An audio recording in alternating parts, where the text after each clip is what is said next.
So I'm a professional poker player, and today I want to talk about 3 things that the game have taught me around decision-making that I find apply to everyday life.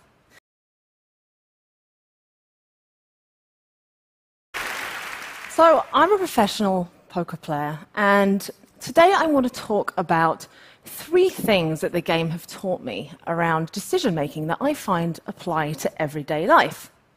Now, the first of these things is about luck.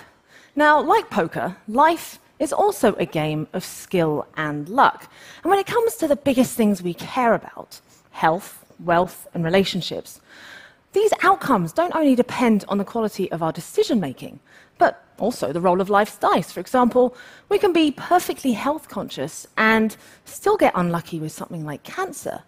Or we can smoke 20 a day and live to a ripe old age. And this kind of ambiguity can make it hard for us to know how good our strategies are sometimes, especially when we're experiencing a lot of success.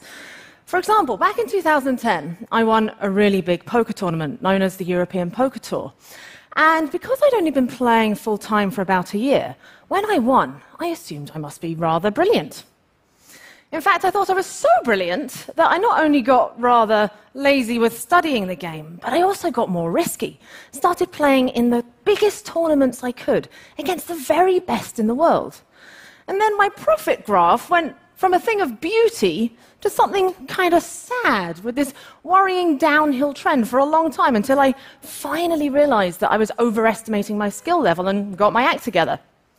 And this kind of reminds me of what we've been seeing in the cryptocurrency space, at least in 2017, where the only thing that's been going up faster than the markets themselves were the number of senior investment specialists who've been appearing out of nowhere.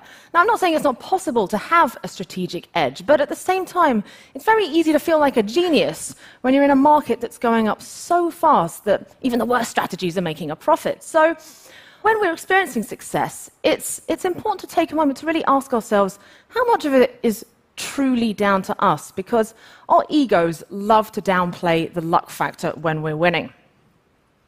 Now, a second thing poker taught me is the importance of quantifying my thinking. When you're playing, you can't just get away with going, they're probably bluffing. That's just going to lose you a bunch of money, because poker is a game of probabilities and precision. And so you have to train yourself to think in numbers.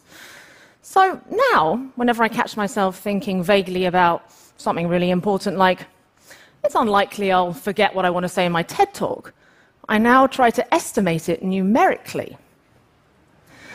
Trust me, it helps a lot with the planning process. And the thing is, almost anything that could possibly happen here today, or at any point in the future, can also be expressed as a probability too.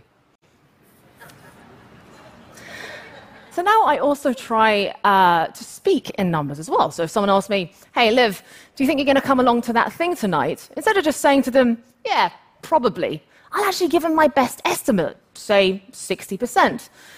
Because I know it sounds a little odd, but the thing is, I ran a poll on Twitter of what people understand the word probably to mean, and this was the spread of answers. Enormous. So apparently, it's absolutely useless at actually conveying any real information. So if you guys catch yourselves using these vague words like probably or sometimes, try instead using numbers, because when we speak in numbers, we know what lands in the other person's brain. Now, a third thing I want to touch on today is intuition. How often have you seen these kind of inspirational memes in your Facebook feed? They're nice, right? It's lovely. Yes, trust your soul. Well, they're terrible advice. These are some of the best poker players in the world right now.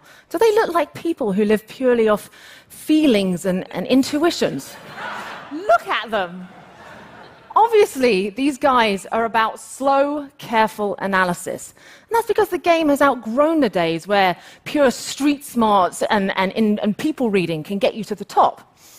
And that's because our intuitions aren't nearly as perfect as we'd like to believe. I mean, it'd be great whenever we're in a tough spot to just have an answer appear to us from some magical source of inspiration. But in reality, our gut is extremely vulnerable to all kinds of wishful thinking and biases.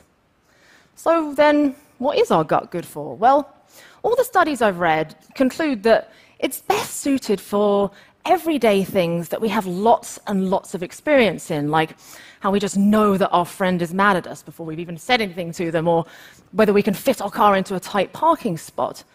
But when it comes to the really big stuff, like what's our career path going to be, or who should we marry, why should we assume that our intuitions are better calibrated for these than slow, proper analysis? I mean, they don't have any data to be based off. So my third lesson is, while we shouldn't ignore our intuitions, we shouldn't overprivilege them either. And I'd like to summarize these 3 lessons today with my own set of memes, with more of a poker player twist. Success is sweetest when you achieve it across a large sample size. Your gut is your friend, and so is a cost-benefit analysis. The future is unknown, but you can damn well try and estimate it. Thank you.